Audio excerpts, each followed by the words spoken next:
Hi, and welcome to OpenMindShow.com. My name is David Lintner, and today we're going to be interviewing a very interesting guest. This is the husband of Anita Burns, who is the developer of a new and ancient healing process, an energy process called Re Hu Tek, Alan Burns. So Alan, welcome to the show. Thanks. It's nice to have you here. Yes, it's fun to be on my own show. It's For a change. I'm usually behind the camera. Yes, usually behind the camera, doing everything, camera, sound, and so on. Yes. So Alan, what is Re Hu Tek? That's not an easy question to really answer. Would you rather answer another question? Yes, please. Okay. No. Re Hu Tek is an energy system that uses universal energy from a source that we are told is the Earth itself, supposedly the core of the Earth, and a source in the cosmos known as the central sun, or the core black hole in the center of our galaxy. Thus the ray, known as the central sun, is where that name comes from Ray, which is not the local sun, but the central sun in the galaxy. But the energy is of a universal nature, and it's all around us, but tapping into it is a matter of finding the correct frequencies and being able to align oneself with those frequencies. Now, how did you first come in contact with this energy? Much of my life I was sort of directed, not always consciously, but unconsciously I was directed to a group of people who were sort of Christian oriented, and they seemed to have a different energy than what I had known in Christianity before, because I'd been around church for quite some time and had been baptized in the Spirit, spoke in tongues, and all that. This was a little different. The energy that they were exuding was different, even though they call it the Holy Spirit. There was something tangible, something really very different from what I had known in Christianity before. And being around this group for a while, it started to awaken in me, and I felt this energy surge, and when I used my voice and made sound, it would start to sort of just come out of my body, out of my hands, out of my voice, out of my eyes, and that's really where it started. And it wasn't called Re Hu Tek at that time, was that No, correct? it was called the Holy Spirit, according to them. And eventually I decided that I'd had enough of the confining belief system in which they were under, and left the group, and wasn't sure if I could still use the energy, but it turned out yes, I could. And it never left, and I was looking and starting to read metaphysical books and sort of widen my perspective on things. And eventually that led me to Anita, who happened to work at a metaphysical bookstore. And turned out that she was also a trance channel, among other things. And we started to explore what this was all about. The first time I demonstrated the energy on Anita, she literally passed out on the couch. She just fell over. And that was sort of a shocker for her, because she's a Reiki master and had done a number of energy modalities. And that was a sort of a wake-up that maybe we need to investigate this a little bit. So we started to investigate it through readings with Johar and finding out where it came from. Where did the name Re Hu Tek come from? It came directly from Johar, who said Re Hu Tek, and we did some research, or Anita did some research on hieroglyphs, and found something very close to that, Re Hu Tek, which means the sun god sends forth rays of splendor through his voice. We thought, hey, we might have something here. So there was some validation with the name also. So you found that this energy, if you will, appears to go back to ancient Egypt. Yes. Could you tell us a little more about that? Well, it goes back to a man who was a commoner in Egypt. His name was Imhotep. He became second in command of Egypt during the first dynasty. He was under 3 pharaohs. Zoser was one of them. And he was what you might call a genius or a Renaissance man. We were told that he eventually reincarnated as Leonardo da Vinci and Benjamin Franklin, very similar, types of people. And he was the person who designed the Step Pyramid in the Saqqara complex in Egypt, and is one of the most well-known Egyptians, actually. And nothing like the mummy movies, though. He actually was a very good guy. And he was reawakened when he was very young, in his teens, to this energy through a couple people that visited him, and it woke something up, and may have been what allowed him to do all these tremendous feats and accomplish so much in his lifetime. And this energy is a universal energy. It's not related to any particular style, like Reiki. It's not limited to that. It's another lineage that actually goes back beyond Egypt. We found out later that it goes back from off-world and has come to us from some friends of ours who have been sort of helping us along the way.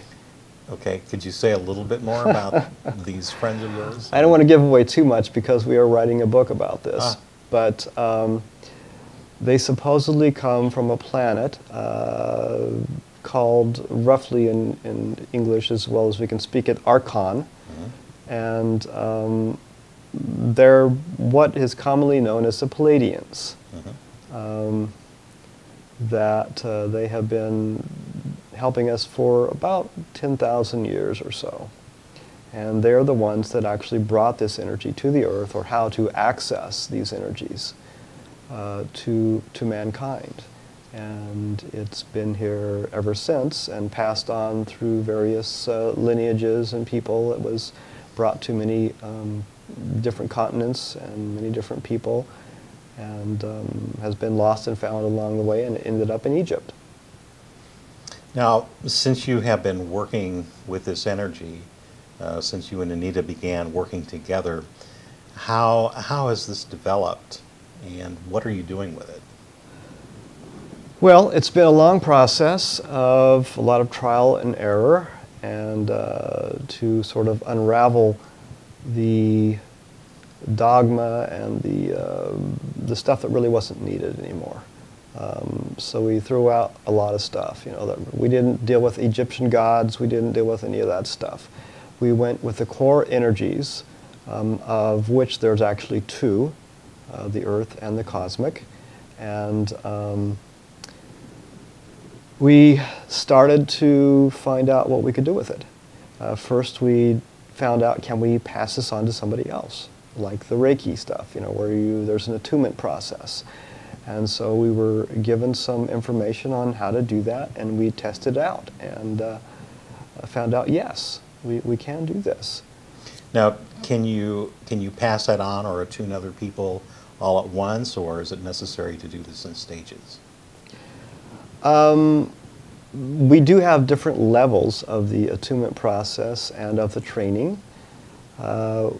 We have attuned people with sort of a double dose and found that it was quite intense. I believe you went through that experience yourself. I remember, yes, I remember that. It was very intense. Yes.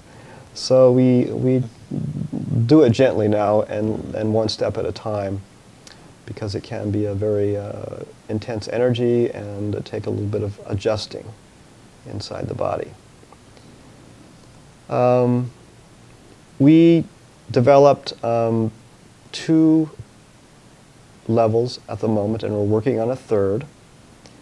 And the first one is about working on yourself, because we feel that if you're going to work on other people, you really need to have some work behind you for yourself.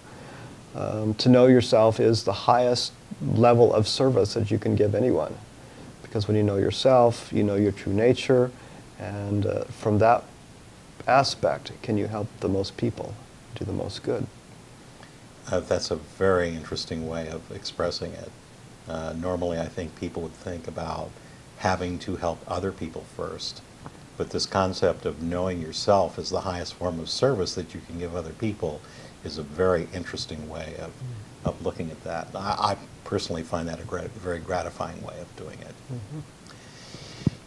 You are a musician as well, and your music seems to be very powerful. Can you tell us a little bit more about what your experience is with that and what you're doing with sound?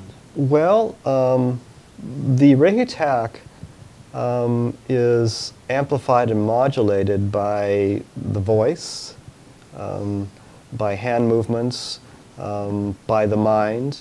So all these can be used to work with the Re Hu Tek energies. The voice is a very powerful instrument and can project energy very well anyway. But the Re Hu Tek adds another dimension, a very powerful dimension.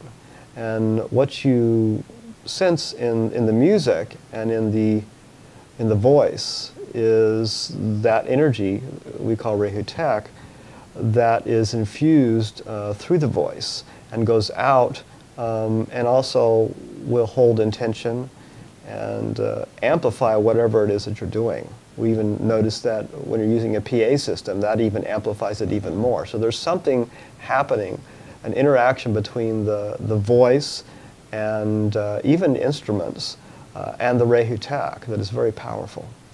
You've produced 2 CDs that I've heard that are very powerful, and I know you're getting feedback from a lot of people about the impact that these are having on people. What are those CDs? One is based upon the Om, which is the ancient sound of the Hindus in India.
There's in different cultures that primordial first sound of creation is actually different sounds, but the Om is one of those sounds, and it's very powerful to chant, and if you chant it correctly, it's even more powerful.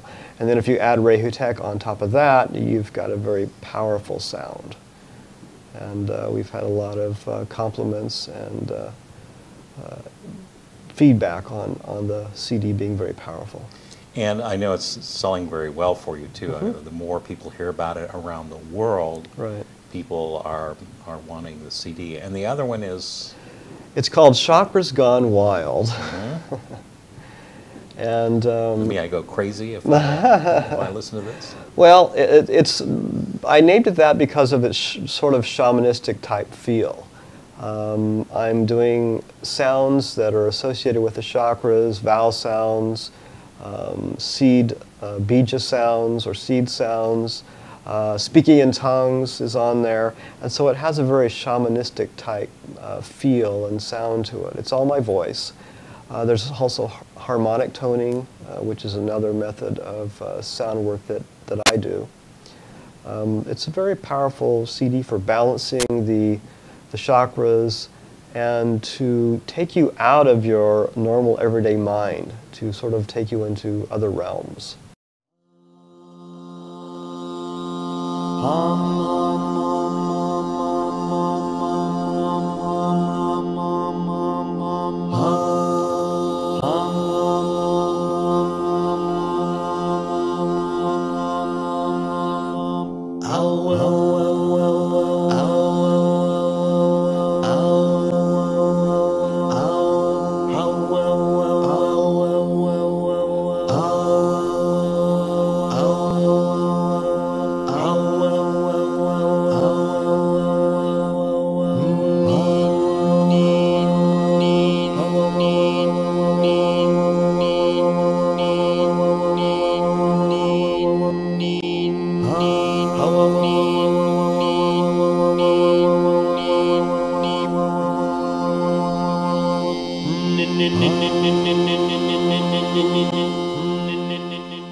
Yes, I've been around people who've talked about the impact that this CD has had on them, and I've also heard it myself, and it is absolutely amazing to experience this marvelous work that you do with your voice. There are also symbols that you use with Re Hu Tek, is that correct? Symbols, yes, I call them yantras because most of them are used by sort of meditating on them and getting them into your consciousness or into your mind so you can project them from there. And so it's not something you have to draw like in the Reiki symbols, but it's something becomes part of your consciousness. And they're used in a number of different ways to empower the Re Hu Tek. How is this technology, if you will, how are you making this available to people? Well, we have what we call in-person or live training, and right now first degree is 2 days, and we also have a home study course that has a 160-page manual, has a DVD, several audio CDs, and some electronic files also of the audio and video files. There's also a downloadable version that's available for the international audience. And people can find these by going where? To rehutek.com, REHUTEK.com. What else is there that you think is important that people should know about this? Everything is energy. And if you can learn how to manipulate those subtle energies, there's a lot you can do. Everything is energy. And we have matter, which is one form of energy, but there's other forms of energy that are much more subtle. And you can change brainwave states in your mind. You can calm yourself down in an instant just by accessing the Re Hu Tek and going and doing certain exercises. You can just calm your mind really fast. There's just so much you can do with energy. Okay. Anything else you want to say about this before we wrap it up for today? Well, just check out the website. It has a lot of information.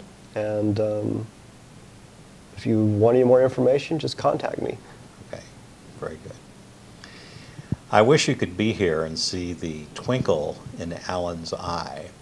And I really wish you have the opportunity at some time in the future to meet this man who is remarkable and humble at the same time, and who has a tremendous gift to share. This is the openmindshow.com. You can subscribe to it on iTunes and a number of other places, and be sure that you do so you don't miss an episode of these interviews with really remarkable people. Thank you, Alan, for being here today. Thank you, David.